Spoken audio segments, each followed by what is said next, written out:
Hey folks, Dan Frio here with your opening bell for June 10th, 2025. So mortgage rates eased a little bit yesterday, but today we're going to talk a little bit more about this right through here. This is the national debt clock. This is how much debt we have as a country. Look at it. That's crazy.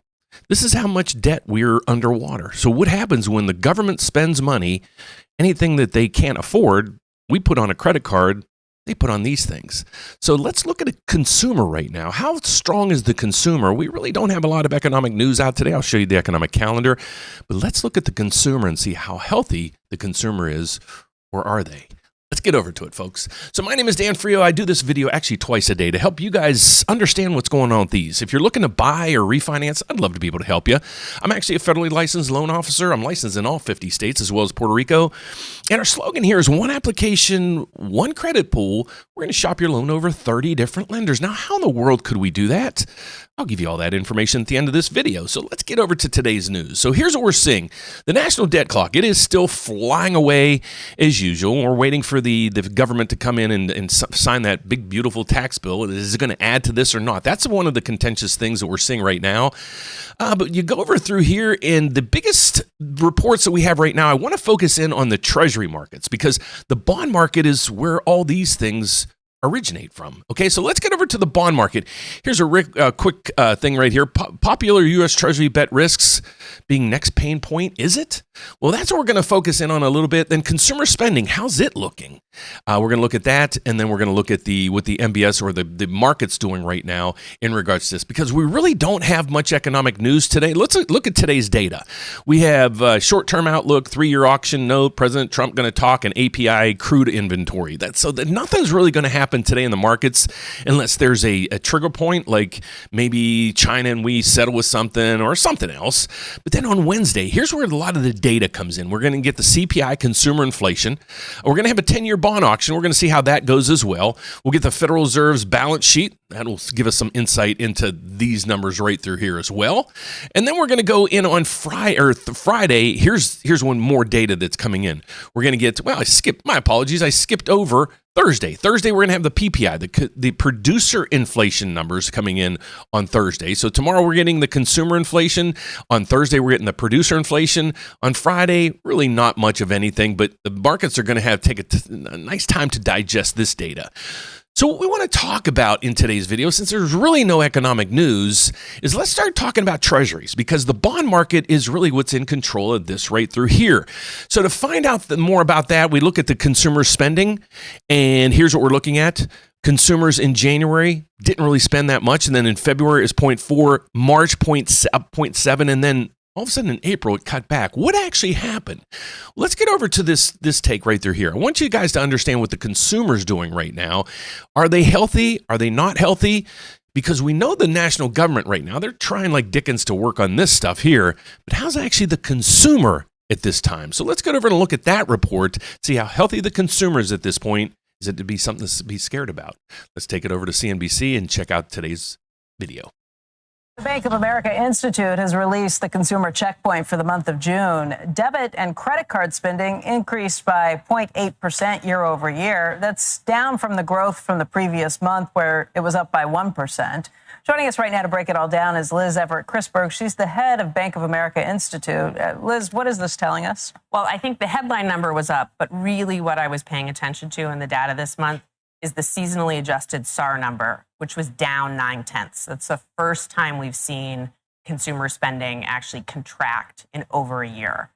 So there is a bit of a change here. Now, when we dig into the details and I look at the composition of that spending, and when I also look at wage growth, which actually accelerated again, I'm a little less concerned.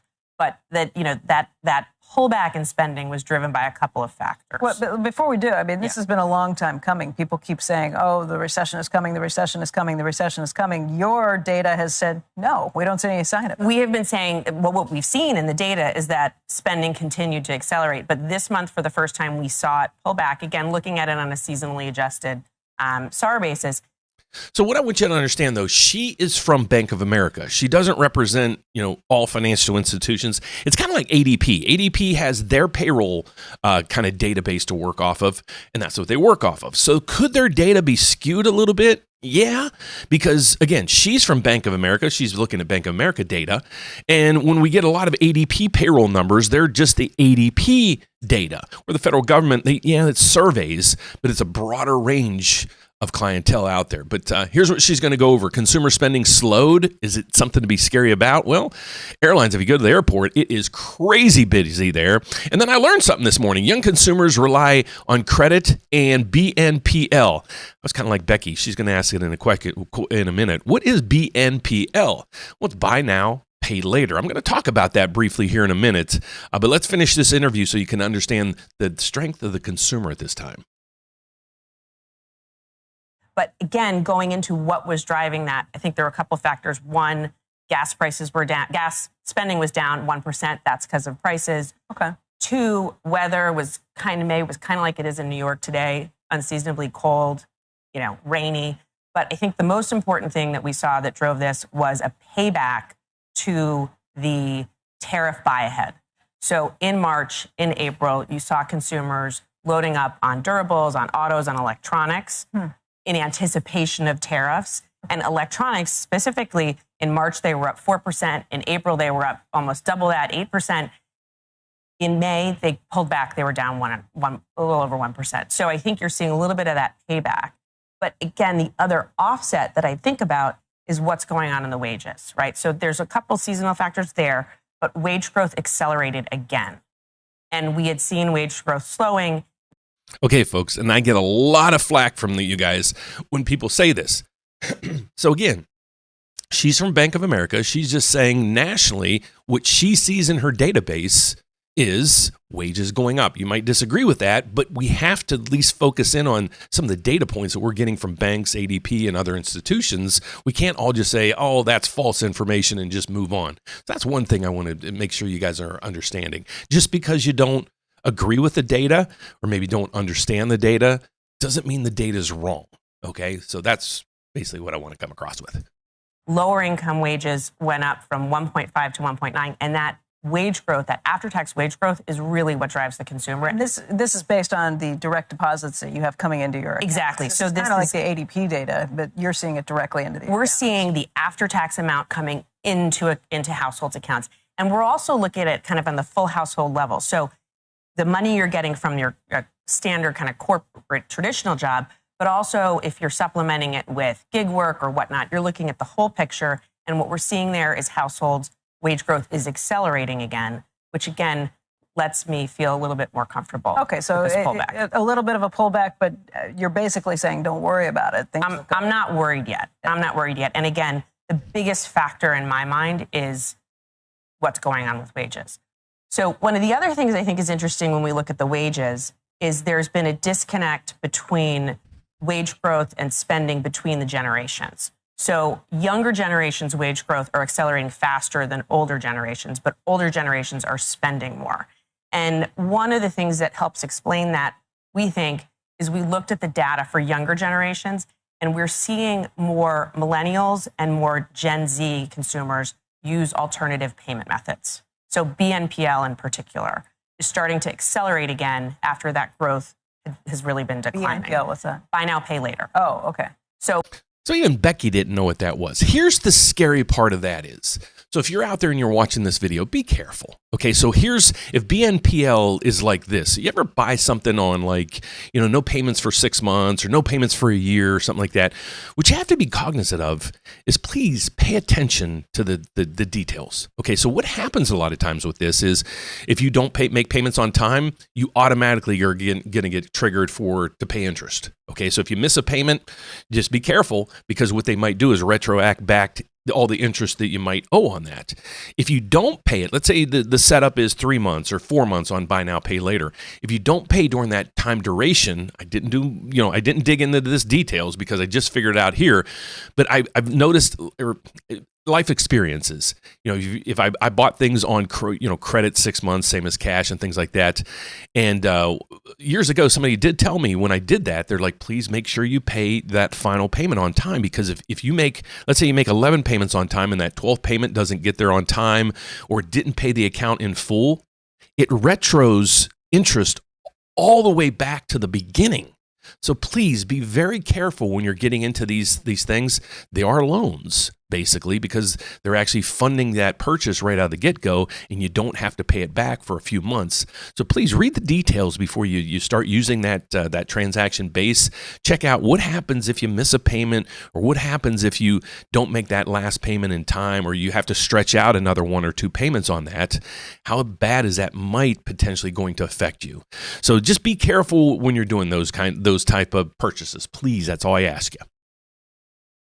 But what we can see in our data is not, we don't have a buy now, pay later product, but we can see if you've put that on your card and you're making a payment to a BNPL company. Meaning that they're feeling a little more stressed and not willing to. Well, maybe they're feeling more stressed, or maybe they're just taking advantage of the longer term to pay it out, right?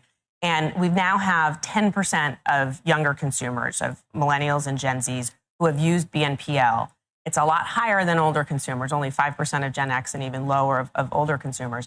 But this could be, potentially, you could be worried that people are putting things on BNPL because they can't afford it.